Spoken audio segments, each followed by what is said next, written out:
Sur Débrief Film, je suis avec Fred Monroe, directeur du studio Disney. Ce matin, vous faites l'événement évidemment avec Dumbo de Tim Burton. Alors on sort juste de Captain Marvel.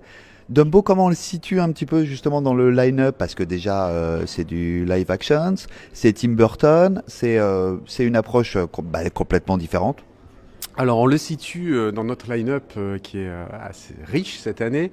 En fait c'est notre premier film de l'année sur l'adaptation au cinéma, une nouvelle version au cinéma d'un de nos dessins animés. On en a 3 cette année et pas des moindres, puisqu'après il y aura Aladdin et Le Roi Lion.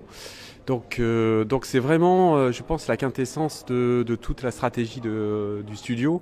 De reprendre ces histoires ou ces personnages très connus du public. Alors là, c'est un film qui date, puisqu'il est sorti en 1947 en France. Et donc là, en plus, c'est vraiment aussi la volonté du studio d'avoir un réalisateur connu, Tim Burton, derrière, aux manettes, et qui amène son univers, qui amène toute son imagination, et d'aller plus loin. C'est pas juste l'adaptation du film de 1947, l'histoire va plus loin. Dumbo vole beaucoup plus tôt dans le film que dans le dessin animé, et donc on est très content de ces résultats. On est surtout ravis de cette sortie. On s'est beaucoup amusé à sortir ce film, et où on est content aussi, c'est que le film plaît à tous les publics, autant aux familles, mais également aux salles RSC, puisqu'on a pour la première fois depuis très longtemps le label RSC avant de sortir le film, donc on est ravis.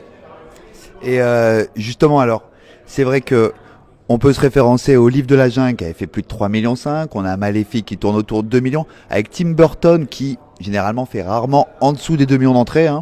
Où est-ce qu'on peut le positionner, où est-ce qu'on peut l'attendre, Dumbo? Parce que c'est pas évident justement, mais comme tu dis, c'est vrai qu'il y a un vrai contexte familial et pour tout le monde. Alors, pour moi, je pense que la meilleure référence, c'est Miss Peregrine. Miss Peregrine avait fait 2,3 millions d'entrées, était sorti, je crois, en octobre. Donc là, on sort une autre période de l'année. Donc on est plus fluctuante parce que la météo a beaucoup plus d'impact sur les journées, notamment sur le week-end.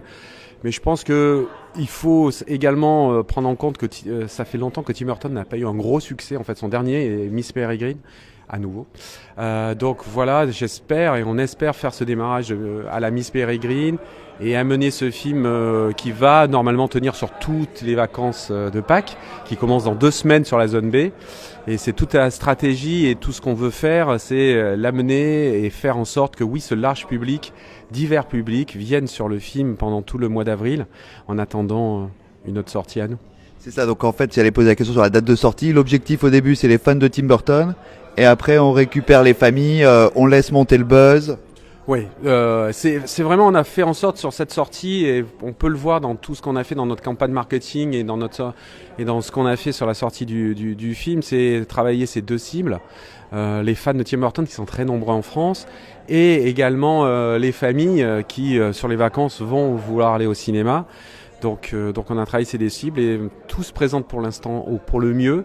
Donc c'est une journée, je pense que ça va être pas un gros marché, donc il faut quand même relativiser tout ça. On l'a déjà pris en compte, mais je pense que sur le week-end et sur cette durée, ça va être vraiment quelque chose de bien, j'espère. Vous l'aurez compris, Tim Burton, c'est Dumbo, c'est l'événement de la journée ciné. Et nous, on vous remercie, on vous dit à très vite sur Débrief Film.